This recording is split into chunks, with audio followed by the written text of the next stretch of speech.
So Miyazaki has said that he plans to protect newcomers in the Duskbloods. He states that it's to protect newcomers from its best players, but let's be honest, he's talking about the sweats, the tryhards, or what I like to call competitive gamers that are better than your average casual gamer. Now, in an interview, or at least from what I could find, he mentions having a matchmaking system in place, as well as a ranked mode. Unfortunately, I don't think this is going to solve the problem. A big part of the tryhard sweat community in FromSoftware games will just go after the inexperienced players, so they will join the casual matchmaking because they're easy targets. Let's be honest, this is why twinking exists, and players generally do this simply for the fun of it. Now, in the video, I'm calling them sweats, but what I really mean is fellow competitive players with above average testosterone levels that make them competitive by nature, or women that have whatever makes them rowdy, because I know a bunch of girls that are also very sweaty, if not more sweaty than some of the lads that I've played with. I want to talk about the reason why I think Miyazaki is saying this, and that's because the casual audience that doesn't like multiplayer PvP games will tell you at every chance they get that they don't like multiplayer games, despite them purchasing said multiplayer game. That's right, every single Souls game you have played is by definition a multiplayer game. Of course you can play offline, but generally if you're not playing offline, it's a multiplayer game. And that's no different with the Duskbloods. The unfortunate truth is, a lot of the casual player base will leave purely because they don't want to work at getting good at a game to being able to fight back against the sweats. Whatever that reason is, because they don't have time, they have no motivation to try and get good at fighting games, or simply because they lack the confidence, the result is the same. Those players are not going to want to hear this, but if you want to play the Duskbloods, you are going to have to try and get good.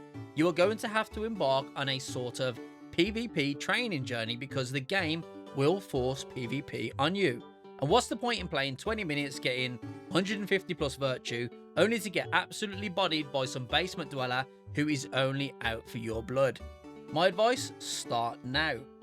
And what better place to start than with the Elden Ring Tarnished Edition that is releasing very soon. I would highly recommend you start your PvP journey now. Look up videos about fundamentals of PvP. It doesn't have to be Souls PvP because generally the fundamentals of fighting games are all the same. So like breaking neutral, mix-ups, zoning, whiff punishing. Generally not giving your opponent the ability to predict your next move. So just be a pest basically and not give them the ability to work out what you're going to do next so they can use their hitbox to hit your hurtbox. There is a great video that I watched many years ago. It's called The Art of Footsies. Can I see your feet? Wait. Stop it. Get some help. Fighting game fundamentals, I think. It's by a YouTuber called Ashcon. He breaks down all the relevant terms that you need to familiarize yourself with before starting out in PvP. Of course, watching a video is great, but the real way to improve is through practice.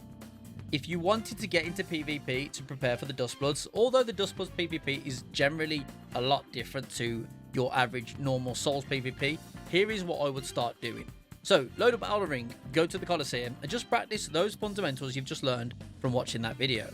To do this, you might have to go into like the meta bracket, which is currently around 125 to 150.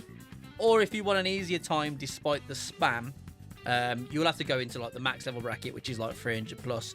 Generally, there's a lot more spam, which you probably actually find useful because it feels like it's going to be the same in the PvP of the Duskbloods. There's generally a lot of range attacks, there's a lot of spam stuff you can do, so it might actually help. But those players generally are not as good as the meta level players because meta level players really understand the basics of fundamentals. The next step, once you feel comfortable fighting your opponents and you've got your fundamentals down, head out into the open world and start invading.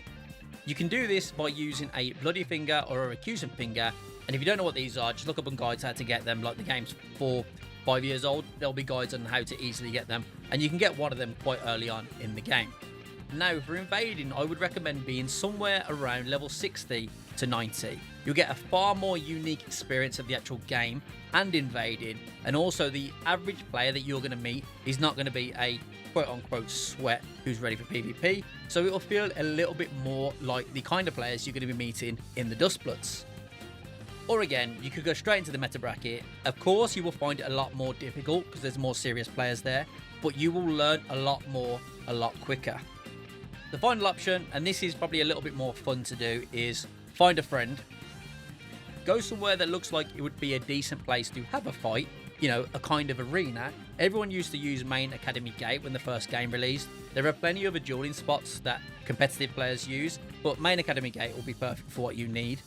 Or if you have two friends, Yum. Old friend.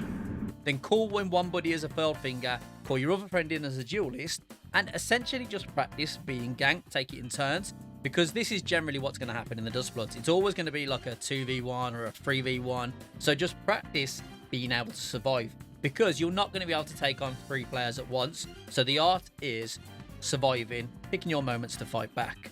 Overall, once you learn the fundamentals of fighting games, you get comfortable with like surviving ganks and generally just become more comfortable under pressure, you'll have a much easier time and a more enjoyable time in the PvP section in the Duskbloods when it comes out. And also, I won't feel as bad when I'm whooping your ass, because it does feel like taking candy from a baby when you're fighting a non-PvP player. As for the newcomers and casuals, and I don't mean that in an insulting way, what I mean by a casual player is just someone that picks up the game, you know, an hour or 2 a week, plays the game and wants to have fun. That's what I mean by a casual. PvP is a staple of FromSoftware games, and it's what makes the game so unique, and it always has been. With the way the gaming world is moving, I can't imagine that PvP will ever go away completely. You know, they're not going to remove it from any FromSoftware games, so I would start trying to get good, you know, for the sake of a better word, now, so you're ready for their future titles, the Duskbloods included. That's pretty much all I've got to say on this one. Hopefully, friends, this has helped you understand PvP a little bit more, and watching those videos and putting it all into practice, it will carry over into every PvP/fighting game that you will play, because it's all the same. Breaking neutral, knowing when to back off, knowing when to aggress, it's all the same, and they will carry over to every fighting game that you play. If you like the content, do a brother a solid and drop a follow, leave a comment, all that cheesy stuff that does help the channel out massively. We are currently no life in Nightreign, and I will be playing Nightreign for a very long time because I think it's so fun. What I think is FromSoftware's greatest title and potentially their biggest letdown at the same time, but it is still an insanely fun game. Catch you on the next one. Stay safe. Big love. Peace.